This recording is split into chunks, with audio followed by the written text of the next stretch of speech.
In this module, we're going to focus on performing analysis with Tcpdump. Now, Tcpdump is another text-based packet sniffer that allows you to sniff, capture, and analyze packets on the command line. And we have a little screenshot of there on the right. Of course, we're going to go through several examples of that here. Now, Tcpdump is something we're spending time on because it's incredibly prolific. As a matter of fact, I would guess it may be the most prolific packet capture and analysis tool that exists, even maybe beyond Wireshark. And there are a couple of good reasons for that. One is that it works on most operating systems and is relatively universal across any Unix-based operating system. So it works on pretty much all versions of Linux, BSD, and also on Mac, which is the version that's shown in the screenshot here and what we're going to work with here through our exercises. So it's everywhere. It comes default installed on many of these operating systems. If not, it's usually in the package repository. So it's just a single command to install it, and pretty straightforward, very simple, very easy to get going with in that regard. Now, it's a notion of do-it-yourself packet interpretation with Tcpdump, and when I say that, I mean that basically it's not a lot of bells and whistles to it. It's very fast, it's very efficient, but it's also very simple, and it doesn't provide a lot of robust analysis capabilities. For instance, it doesn't provide all the statistical features that T-Shark would provide if you happen to have watched that video and saw those statistical outputs. It doesn't do any of that.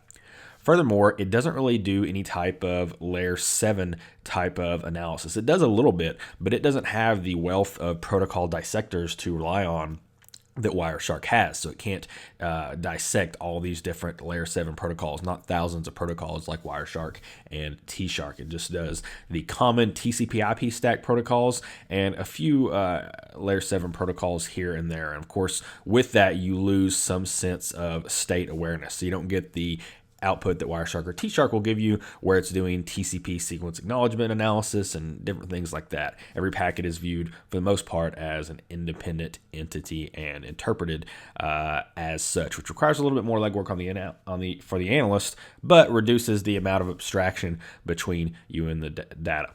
Now, as I said, it's available on pretty much any Unix variant, so Linux, Mac, BSD, and so on. It is not necessarily available on Windows. However, there is an alternative to Tcpdump. It's called WinDump. It's a separate fork that you can use if you really want Tcpdump type functionality on Windows. However, I generally don't recommend it because if you're going to, if you need command line packet analysis on Windows, I would just recommend using T-Shark. I think it's a little bit better for that purpose. It's also a little bit better maintained. WinDump is not the best maintained, is known to have a few security vulnerabilities here and there, and they're not often patched expediently. So don't really recommend WinDump. If you're going to be doing this on Windows, just use T-Shark. Otherwise, Tcpdump is very useful. I use it most of the time when I'm doing analysis on a Linux or an OS X machine, just because it's easiest if I don't happen to need the statistical features of T-Shark, at which point I would use those if I needed to maybe do some layer 7 type analysis.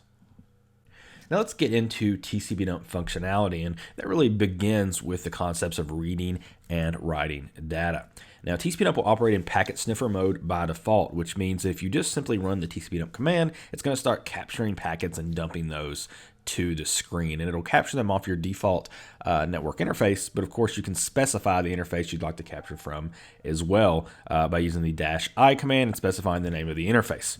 Unlike T-Shark, where you have to use a special command to list the interfaces and get an ID associated with them, on Linux or Mac, each interface has a name in general, so it may be like ETH0 or ETH1, ETH0, ETH1, and you can specify it by that name, and you can get that output just by running the ifconfig command that you would get, that you would use to normally output information about the interface just normally in the operating system. Now, that's one method of getting data into Tcpdump, is reading off the wire. The other is to read off of a PCAP file or PCAP-ng file, and that's what you'll be doing a lot of in this class, where we provided you packet capture files to do analysis of. So you can do that by specifying the -r switch, which means read, and then the file name. So simply tcpdump-r filename.pcap. Finally, you can write data that you're receiving to a file with -w and specifying the file name. So tcpdump-w filename.pcap. This is generally what you're going to do when you're capturing data. Certainly, Tcpdump will capture data and dump it to the screen, and that's what it does by default. But in most every case, you're going to be capturing enough data that that's not a feasible way to analyze it. So you're going to be capturing that data, writing it to a file, and then reading that file back in such that you can analyze it, run filters through it, and so on. And we'll talk about filtering here in a moment. That said, let's go ahead and show a couple of these different things in action. I switched over now to the terminal on my Mac system, and we're going to be showing Tcpdump as used from a Mac. For the most part, it's going to be very similar to what you would see on a Linux system. There are some subtle differences, but that really shouldn't affect anything we're doing here. So everything should be pretty close to the same. Now, to run Tcpdump, I can simply run tcpdump-h to get a simple help output that will tell me that it is indeed installed. And you can see here that it's version 4.9.0 running on Apple operating system, and of course associated with that we have the libpcap capture library, and then we have all these great different commands we can run. So that said, if I just type tcpdump as it is, I'm going to get an error saying that the operation is not permitted, and that's because in order to capture packets I need to elevate my privileges. So I actually need to run that with the sudo command to get the privileges I need to capture packets and open up the appropriate sockets. Sure enough, if I do that and run sudo tcpdump, I don't believe I have any, there we go, I do have some network activity. So there's some, looks like some broadcast traffic there going out on my system, and I'm capturing data, dumping it straight to the screen, and honestly, it's way too much data to do anything with. This is basically useless because I can't even see what's going on here. So I'm going to stop that by hitting Control-C and clear that out, and let's do something a little bit more specific. Now, of course, one thing I can do is I can list out my interfaces here by doing ifconfig, and I certainly have a lot of them on this system, and I can go up and see it looks like my primary interface here is EN0. So one thing I get in the habit of, and I recommend you do as well, is always specifying your interface with the -I switch, and then you know exactly where you're capturing from. As it was, I had no idea where I was capturing from. I had a decent idea because I know my network and I saw some IP addresses I recognized, but I could have been capturing from any different network interface. So you always specify your interface to make sure you're getting the packets you want, especially on systems where you have multiple interfaces. So I'm going to stop this here, and we see now how to use Tcpdump in its most basic format to just simply capture packets and dump them onto the screen. So let's talk about reading a file now, and I have a lot of them to choose from. I'm in a directory that's showing me looks like a lot of different packet captures we can play around with. So let's go ahead and read one of those in. To do that, I'm going to do tcpdump-r, which tells tcpdump to read in the packet capture, and let's just read in http google.pcapng. By doing that, it outputs the contents of the file on the screen in a single line format. So you see here we have a pretty predictable format with each of these packets. We have a timestamp, we have the protocol, we have the IP address and the port, which is being translated to the service here. We have flags where appropriate, sequence acknowledgement numbers, a little bit of TCP statistics, and so on. So we have that data available to us. Now notice here, I didn't have to use sudo when I read this packet capture. And that's because I don't need any specific privileges to read a packet capture file, unless of course there's some specific limitations put on those by the file owner. But otherwise I can read the packet capture without sudo write. So that is to say you can do analysis of packet capture on a system you don't necessarily have sudo or elevated privileges on, which certainly makes sense. Now, that's reading a packet, pretty straightforward. Let's clear that out. One thing I want to talk about as well is writing packet capture. So we saw a minute ago, we did this tcpdump-I command, EN0, and if I do that, it's dumping data to a screen much faster than I can read it. So what if I need to actually do analysis on that data? Well, the answer would be to write it to a file, and that's pretty straightforward as well. To do that, I'm just going to tack on -W, which means write to a file, and then give it a file name. So I'm just going to call it packets.pcap. Pretty straightforward, right? So when I do that, it's going to go ahead and start capturing the data that's sent across the network. Now, the thing is here, it's not actually going to give me an output of the things being captured on the screen scrolling like it was before. You're not going to see that, so there's not really an indication that that is being captured, which is kind of unfortunate. Tshark will actually give you an incrementing number to show you the number of packets being counted, but you don't really have that here, unfortunately. However, I can let this run for a little while and just hit Control-C, and it'll tell me in this case that 1,181 packets were received. And sure enough, I should have a file here called packets.pcap, and I do. So I can go ahead and now read from that. So I can do tcpdump-r packets.pcap, and sure enough, I get all the packets I expected to get. Just to make sure, we can do a pop this to WC-L, and sure enough, we have 1,181 lines, which is telling us there are that many number of packets, which are the number we expected based upon what Tcpdump told us it collected. So those are the basics of reading data from the wire, writing it to a file, and reading from a PCAP file, which is really how you're going to be getting data into and out of Tcpdump. I'm going to go ahead and pull up the file we looked at a minute ago, http://google.pcapng, because it's a pretty simple file with not a lot going on. Now, even still, there are a lot of packets here, and we don't necessarily want to look at all of them. So I can specify the -c command and say -c1, and that's only going to show me the first packet in this capture file. And you can increase that if you want. So if I do 2, it'll show me the first 2 packets. 3 will show me the first 3 packets. In this case, it gives me the entire 3-way handshake that's going on right here. So that -c option comes in handy. So let's go ahead and only display the first packet, which you see right here. And we see a little bit of information is provided. Of course, again, we have a timestamp, we have the protocol in use, we have the IP addresses, the ports. These ports are being translated to services here. I'll show you how to turn that off in a minute.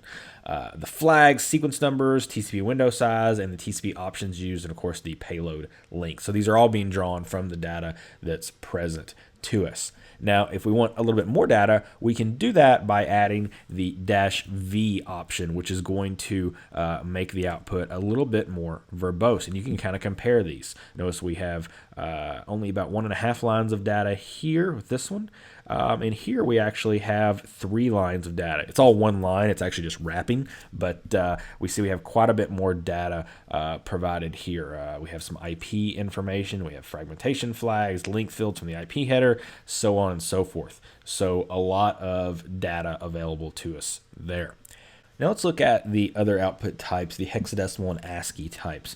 And to do that, I'm going to manipulate my screen here just a little bit. I'm going to output just this single first packet, and then I'm going to go ahead and let's split the pane horizontally. We can move that up here, and then let's go ahead and split this pane vertically, and that gives us a couple different options so we can see a lot of things on the screen at the same time. Now I'm going to read in the same file here, http google.pcapng, but I'm going to give it a different option. So I'm going to give it -x, which is going to output the single packet in hexadecimal. So I add my C1 just so we get a single packet there. There you go. So you see here we get the same line. So we get the same line that we have up here, but we also get a hexadecimal output. So let's do the same thing over here. Tcpdump -r http google C1, except this time we're going to do -A, which will give us the appropriate command for ASCII output, if I can type it correctly. There we go. So in this case, we get the ASCII output. Now, of course, this is unreadable. It's there's nothing readable in the packet data here, since this is just a TCP control packet. You see we get that data as well. So here we have just our single line output, which is the default. Here we have -x, which is the hexadecimal output. Here we have -A, which is the ASCII output. So we get a couple different options here. Now I can go ahead and close these, and we also have one final option I'll show you, which is -X,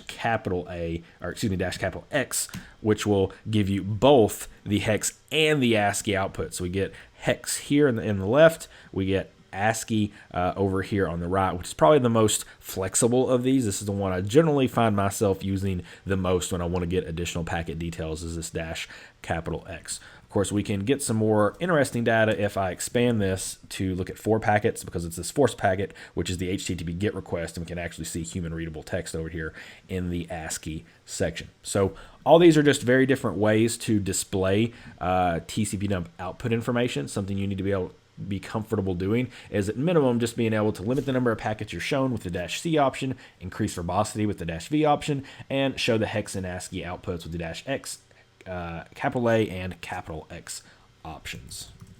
I very briefly want to cover next name and port resolution, and I'm not going to go over these in depth because we have a dedicated section on that earlier when we talked about it in the context of Wireshark. So feel free to review that if you need to, but if you'll remember from that, Wireshark will attempt to help you by performing a minimal level of name and port resolution. So with name resolution, we're resolving IP addresses to domain names, and with port resolution, we're often resolving ports to their actual services, so HTTP instead of port 80, and so on. Now, Tcpdump will attempt to do the same thing. It'll attempt to do the same type of stuff to really help you out. It's just something it does to be somewhat analyst forward.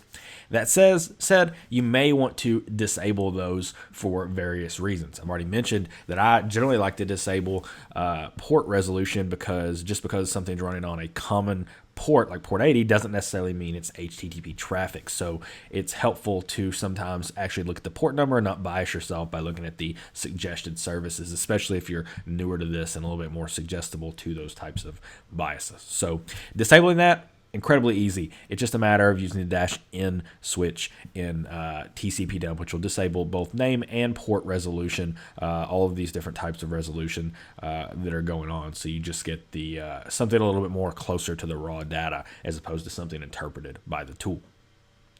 Here's a quick example of disabling name resolution using the same capture file we've been looking at. And if I open that up right off the bat, notice that here where we would expect to see port numbers, we actually see services. So the services file in the operating system is being used to map those protocol numbers to a common service. So for instance, where it says HTTP, that's probably port 80, but we don't really have a way of knowing given the current output as it is. So to do this, I'm going to go ahead and put in the -n command. And I'm going to go ahead and combine it with R. So that's a cool thing about Tcpdump is you can generally combine commands like this. So I can put multiple things here. Here the R has to be the last one because with R you have to specify a file name. Similarly, you would have to do the same thing with the -w command, is it would have to be the last one in a series of chain commands. But in this case, we can go ahead and just put -nr, and that will disable name resolution here. Now, if I do that, of course, you see the effects rather immediately. Instead of SLM-API, we have port 1606. Instead of HTTP, we have port 80. Now, if there were name resolution going on here, if these things are being resolved to names, that would be disabled as well, but that wasn't going on here, so you don't see that. You'll have to trust me, the same thing works there. But very straightforward, -n for disabling name resolution. Generally speaking, I pretty much always apply in when I'm running the command. So virtually anytime I'm running Tcpdump to read data, it looks like this. I'm always doing Tcpdump -nr. Similarly, if I'm reading data off the wire, I will often do ni en0. So I'll put the n there as well so that if it's dumping to screen, it's also not doing that resolution. Now keep in mind, just because I don't enable name resolution here, and if I'm writing to a file, so let's say I wrote this to a file called packets.pcap, the name resolution is actually happening at the read of the data. So even if I specify -n here, this is kind of useless because what's going to happen is when I go back and read this packets.pcap file later, and if I don't specify -n, it's going to attempt the name resolution there. So you're really concerned about the name resolution and disabling it with -n when you're reading the data, whether that's reading it dumped to the screen from a capture directly or reading it from an already captured file. The last functionality of Tcpdump that I want to cover is the ability to perform filtering. And this is important because it's really, at least for me, the most common use case I have for Tcpdump. It's the use case where I capture a lot of data off the wire, and I use Tcpdump to read that data in and apply filters and process it out to a series of smaller files based upon the host involved with the traffic or a specific number of ports or protocols or what have you. That's relatively easy with Tcpdump and a lot more efficient via its stream processing mode rather than doing something like Wireshark, where Wireshark maybe can't always handle really large files because of the limitation of opening up a large file and dumping it all to memory. So Tcpdump really well suited for that. That's why being able to filter is quite important. Now, with Tcpdump, you can create filters based upon BPF or Berkeley packet filter syntax that we talked about in the filtering section. So I'm not going to go through that syntax here. I just want to show you how you can apply those filters within the context of Tcpdump. Again, BPF's not quite as full-featured as Wireshark and Tshark's display filters, which are based on those thousands of protocol dissectors that are available. It's a lot simpler than that. But if you just need to do simple filtering based upon things like hosts or ports or protocols, then BPF syntax works really great.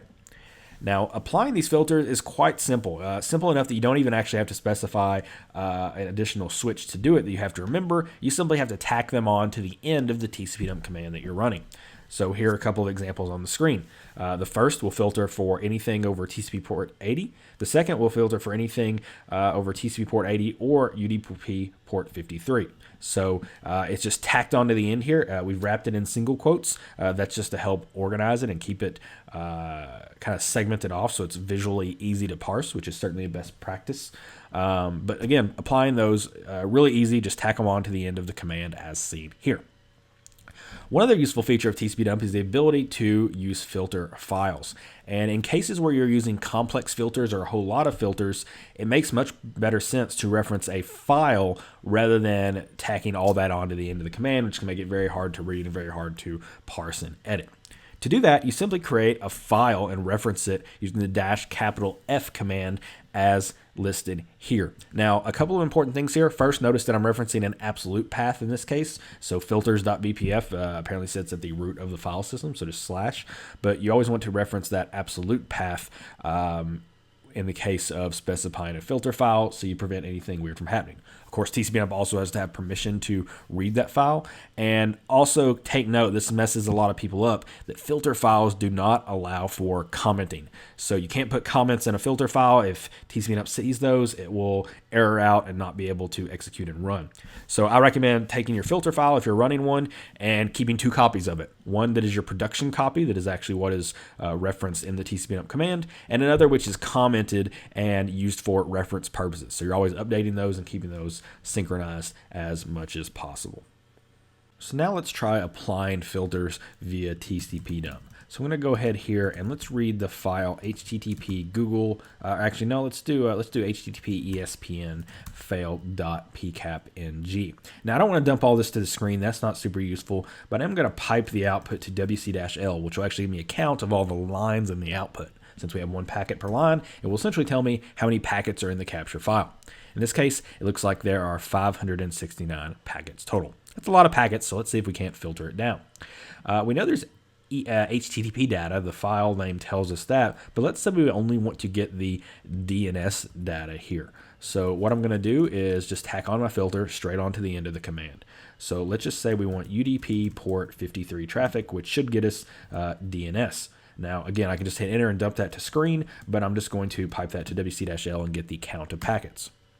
In this case, it looks like our filter did find some things that matched, and in this case, we have 14 DNS packets occurring here, UDP port 53 packets. Of course, we can continue to filter that down if we wanted to. We could do dest port 53. In that case, it would cut us down to 7 packets. So DNS, a transactional protocol, request and responses. So in this case, destination port 53, we're probably getting all of the requests. We could flip that over to source port 53 and another 7 packets. That would probably get us all the responses to the DNS requests that were made. So again, applying a filter, very, very easy in this context. Now, counting these packets isn't the common use case, so let's go ahead and take this a little further. Let's say I've applied this filter for all UDP source port 53 traffic, and I actually want to write that out to a separate PCAP file for different type of analysis. How would I do that? Well, in this case, we're just going to apply other commands we've already learned. And we know that if we want to write out to a file, we simply use -w. So that's what I'm going to do. I'm going to write out to a file. We'll just call it dns.pcap. And what this will do, let's read this through. Tcpdump will read in this http espn fail.pcapng file. It will apply this filter, UDP source port 53, and then we'll write it out to a file called dns.pcap. So when I do that, it's not going to give me any specific output. It's going to tell me that it was reading the file, but that's pretty much it. So the question is, does the file dns.pcap exist? And if I open it up here, tcpdump-r, sure enough, it does. And it looks like, yeah, everything is definitely DNS traffic here. So we see that we have a bunch of DNS queries going on. So sure enough, very straightforward. That's the common workflow. And I'll put this on the screen here just so you can see it again, is if you have a large file and you want to start whittling away from it, my general workflow is to first apply my filters and make sure they're actually getting results by piping it to wc-l to get a count of the packets being listed. And once that happens, I will simply use the -w command to write it out to a separate file with a descriptive name. So that's the common workflow. That's probably the thing that you're going to be doing the most with your packet analysis on the command line, is filtering files down to smaller files. So that's going to bring us to the end of this section on Tcpdump and command line packet analysis. Now with Tcpdump, there are quite a few people who use it, so the support community is vast. So just by asking people you know, you're likely to get answers you have in regards to troubleshooting Tcpdump. Of course, the best resource for Tcpdump commands is simply running the man command to get the manual pages for Tcpdump. If you do that, you're going to get a list of essentially every command it has available, and we've just gone through a few. There are quite a few other ones and quite a few other things you can do with Tcpdump. I've chosen to cover the ones here because they're the ones you need to get going and the most practical ones that you're going to be using probably 99% of the time. That said, you see as I'm scrolling through here, there's a lot of options available. So if you have questions, you want to learn more about what Tcpdump can do, definitely take the time to go through these manual pages. Just skim through them. It looks like it's intimidating. It looks like there's a lot, but you can go through it pretty quickly and learn all about what's going on. Now, again, Tcpdump I think is incredibly useful. I often use it for filtering packets, but it is a limited use case versus what something like Wireshark can offer. That said, when I'm doing any type of analysis where I'm actually needing to look at the packets and examine layer 7 protocols, generally speaking, I'm probably using Wireshark, but ultimately I want you to become better versed in both tools because sometimes you may only have one of these two tools available to you.